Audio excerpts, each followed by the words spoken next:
Estadiamento. Por que é tão importante estadiar um paciente com leishmaniose? Meu nome é Thiago Reis Conceição, sou médico veterinário há 25 anos e dedico os últimos anos da minha carreira a tratar e cuidar e acompanhar pacientes com leishmaniose em todo o Brasil, inclusive fora dele. Então vamos lá. O estadiamento é importante porque a gente consegue entender o que aquele animal realmente precisa. E o estadiamento é baseado em vários exames, né? E esses exames compreendem basicamente os hematológicos e os bioquímicos, especialmente bioquímicos de função renal. Tá? Claro, tem outras coisas no meio. E por que bioquímicos e hemograma? Porque são os dois sintomas que agravam a doença do nosso paciente. Então a gente tem a anemia como uma das principais formas do nosso paciente vir a óbito e a doença renal. Então a gente precisa entender em que parte da história que o animal está, né? Se tem alguma alteração de hemograma, se tem alguma alteração de ureia, creatinina, fósforo, ultrassom, urina, UPC, alteração de pressão arterial. São os parâmetros que a gente costuma utilizar para avaliar um estadiamento de um animal. Obviamente que avaliar a carga parasitária, carga de anticorpos, tudo isso é muito importante também, tá? Para a gente entender, né, se tem doença ativa. O proteinograma é bastante importante. Mas especificamente os parâmetros renais, eu queria falar um pouquinho mais sobre eles, porque eu vejo muito veterinário se baseando praticamente só em ureia e creatinina. E a ureia e a creatinina são parâmetros que vão ficar elevados quando o animal já tiver boa parte da função renal perdida. Então a gente precisa entender em que nível de lesão renal ele está. Então a gente faz a questão da proteinúria, ver se essa proteinúria realmente é renal ou não.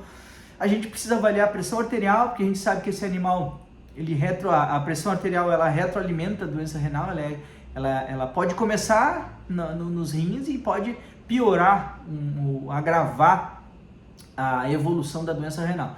Então a gente precisa avaliar tanto ureia quanto creatinina. A gente avalia o SDMA, que é um metabólito que altera quando a gente tem uma perda de função renal inicial, tá? E é bastante importante para a gente saber em que nível de filtração esse rim está.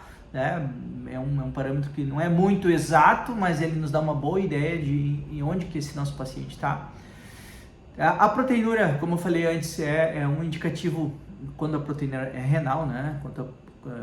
É um indicativo forte de lesão renal, porque afinal de contas o túbulo renal não deve deixar passar muita proteína. Alguma proteína sempre vai, né?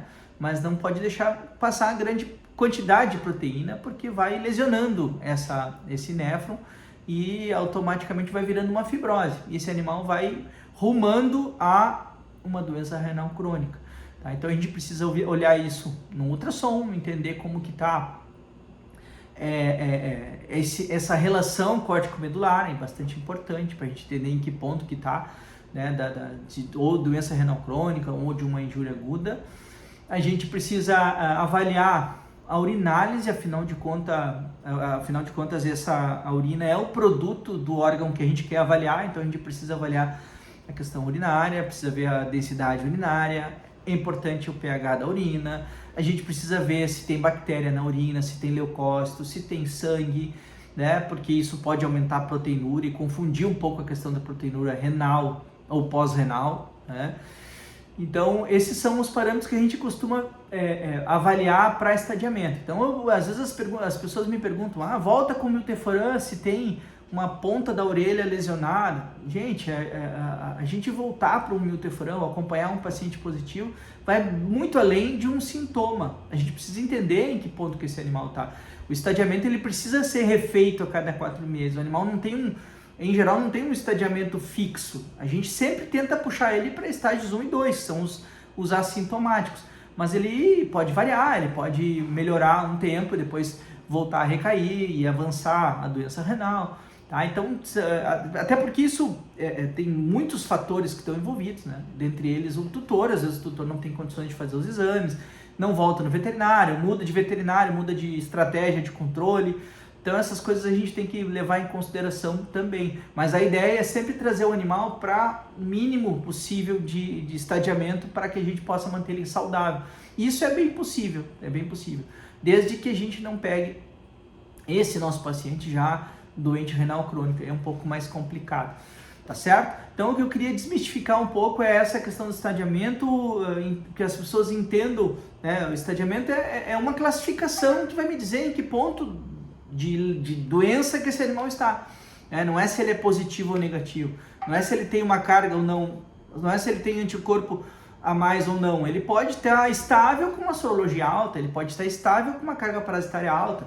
É claro que a gente espera que esses parâmetros andem juntos, né, com o quadro clínico, mas nem sempre, biologia não é matemática, como eu sempre falo, né, então às vezes não acontece. Tá? Então é importante a gente avaliar toda a função de hemograma, plaquetas, reticulócitos, o proteinograma, que a gente sabe que globulina alta é uma grande característica de um paciente com leishmaniose ativa.